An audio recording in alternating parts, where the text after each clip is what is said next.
What did you think about the summer just overall for your guys? It was really good. I think if you talk to like Jake Bailey, you'll talk to J.O. here in a second, and Wachovia, like those guys talked about, man, that was just a fantastic summer. They've done a good job of coming together. We all know the portal's a portal, and so is every other school deal that the faster we can all get on the same page. Our culture is really, really good. Obviously, Coach Lashley has created a culture here that's of winning, hard work and discipline and finish and all this competitive excellence. So that piece has been really good for us. So the culture is strong, and it's the old flywheel, right? If you can keep the flywheel going, that's the hard part. The challenge is sometimes not to flip a place, but when you get to winning, how do you sustain that? That's the magic, right? That's the magic dust in there. So they've done a great job. Our leadership is strong. They've made great strides. We'll put the testing book together today, but we've had some guys really do some fantastic stuff. Like Isaiah Wachovia put 3 inches on his vert from last summer. So just some stuff like that, little things that have made huge differences in our play, I hope, and being durable. And my niche has always been kind of, knock on wood, has been keeping guys healthy and on the grass, right? And I think that's important that as you head into a new conference and a new season. It doesn't matter where you play, but you got to have your guys available. So we teach to our guys and preach like your best ability is availability at this level and especially the next. So if you're not available, you're just not going to be here. So our job is to keep them on the grass and have some fun and win a bunch of games. Yeah, when you're needing to get all these guys prepared for many of them their first power conference season, does the approach or anything change for you at all in making sure that everyone's The approach doesn't change because I am who I am, and I like the things that we clean, we squat, and we're going to move weight, and we're going to be strong and physical, and that's just kind of the nature of how we do things.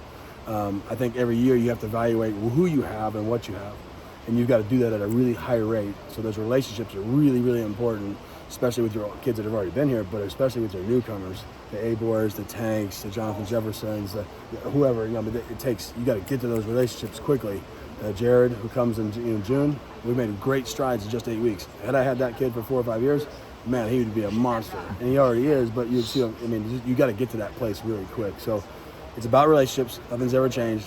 And people ask all the time about NIL. Nothing's changed for me. It's all about relationships, and you can get to capture the hearts and minds, man. That's the hard part. But if you can do that, they'll do what you ask. And I think we have an unbelievable foundation and a great group.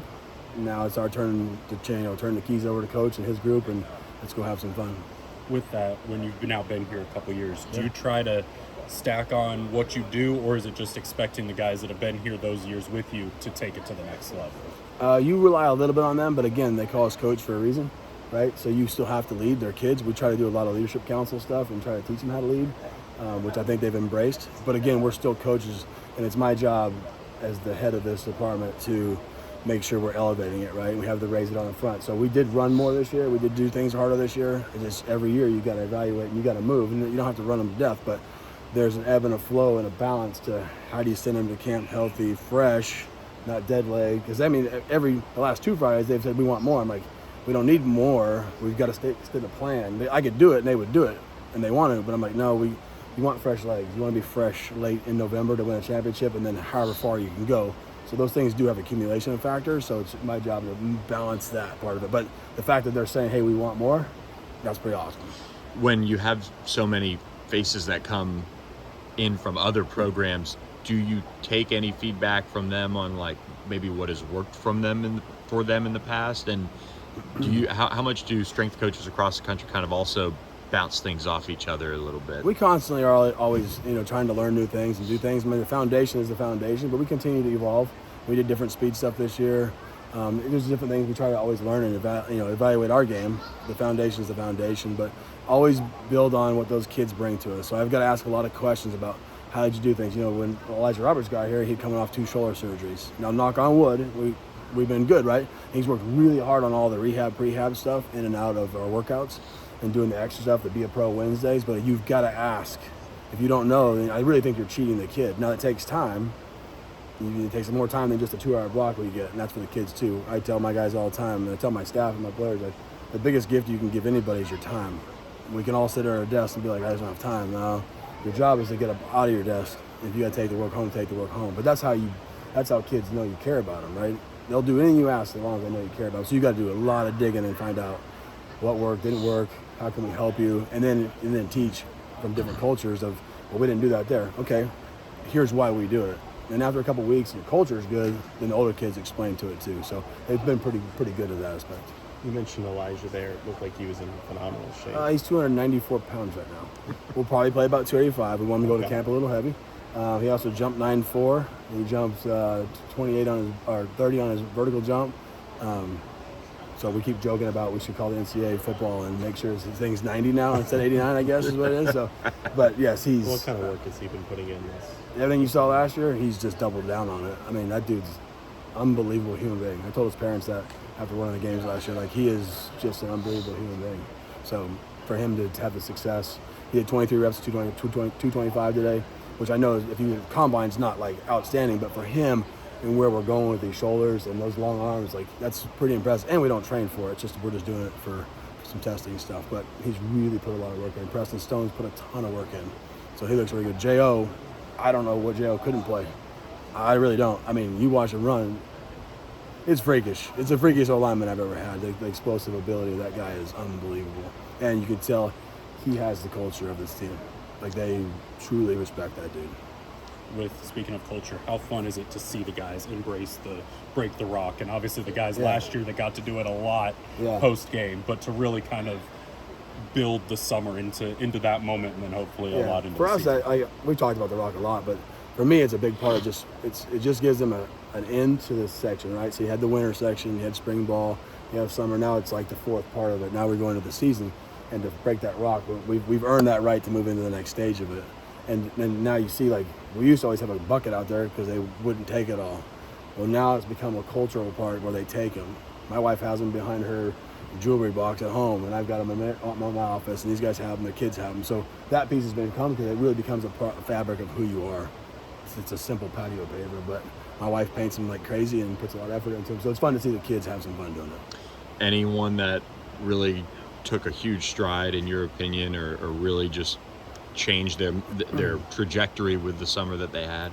Yeah, I mean, you look at, like I talked about Wachovia, CJ Sanders had a great summer, McGill. I mean, it's hard because they all work so incredibly hard. I mean, Mello, Keyshawn, like our receiver group, I mean, there's just so many. It's hard to pick out one or two guys. I mean, if you could look at the stat book, I mean, Mello goes and jumps 11.3. 11.3, look up the combine. I think somebody jumped 12. I know Juan Thornhill for me jumped 11.9 at the combine. 11.3, missed 11.6 on tired legs in the summertime. Keyshawn jumped 39 vert, and Mello went 38.5 and 37s. I mean, Jordan Hudson's had a great summer. Kevin's had a great summer. It's just hard to say, like, one type of guy, but they've done a really, really nice job. Proud of them. It's a lot of work. I think that's why we put such an emphasis on this last day of have some fun, have some food trucks and that. But these dudes work their absolute tails off. And while everybody else is relaxing and not knowing what's going on, it's fun to celebrate them as a unit and as a team. I know you didn't want to single anyone out, but can you talk about the freshmen, what they've brought, and who maybe you're excited to? Yeah, the freshman group's been awesome. I mean, Graham is amazing. Graham jumped 29 yesterday at 303. It's a true freshman. He power cleaned 265 5 times. And we'll push those guys a little bit, but I like to slow cook our kids. There's no sense of rushing them. We got time. Brandon Booker's been unbelievable. He's put on, I think, 14 pounds, 13 or 14 pounds. I mean, he looks the part. So some of those guys have been doing a really nice job. Alex Rogers, Speedy, whoever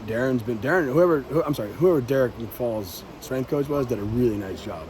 Because he cleaned 250 yesterday 3 times. And he's 177-pound, 180-pound kid right now, which will get him up. But he's had some really nice summer with those guys. It's a good group of kids. Looking ahead to the season, do you tweak any of what you kind of have in mind in terms of ramping things up, because you do kind of have these 4 sections with the bye weeks, how they work out? Yeah, it'll be interesting for our head coach and for our strength staff and coaches. How do you work the ebbs and flows? I think it works out really well. It's every 3 weeks basically, so you get a little bit of a break. But we'll take ours day by day. I'll write the program, but I always constantly change it. I don't stick it in stone because you have a foundation of what you're going to do. And then you look at catapult numbers, you look at practice numbers, you look at that. But this is, the way he runs our in-season schedule is by far the best I've seen, just because it gives our kids a chance to be very explosive late in the year, and longevity is the way we just do things. It's just really, really good. So very intentional with our work. We're not out there just wasting time. It's very intentional. So it's a good program. Really good for our kids. You mentioned it a little with Elijah when he came in, but handful of guys that didn't go through spring with injuries that you saw out here. Obviously, Preston's the big one. Yeah. Logan, Ben. Just how do you navigate through their injuries to get them as ready for fall camp as you can, knowing they weren't able to go through So spring and a guy like Logan, you got to tell him, whoa, you know what I mean? Because he's always wants to go. We had a good conversation the other day because he feels like he's really ready, but I think we have a good plan for him to be ready when we need him ready, right? So we're gonna take our time with him. You can't rush him too fast, right? Those guys do a great job with Steve and Ian and Cole and their assistants. They do an unbelievable job with the rehab part of it. So like when we're doing things, they're intermixed with us a little bit. Sometimes they gotta do other things. We're pushing the sled. You know, Logan wasn't doing that till the very end, but they're ready. You know, as far as being in shape and strong. I mean, Logan did like 13 at 315 with a block, but still, we're coming off of an injury. You know what I mean? So like they're ready, and Steve and his crew do a really, really nice job. And our kids, you know, credit to them. They also do a nice job too, because they're the ones that have to be in the training room and out early. They have to stay late. They don't just have to do this piece. So they've done a really nice job coming back. Braden Flowers, all those guys. So we'll be pretty good coming to camp.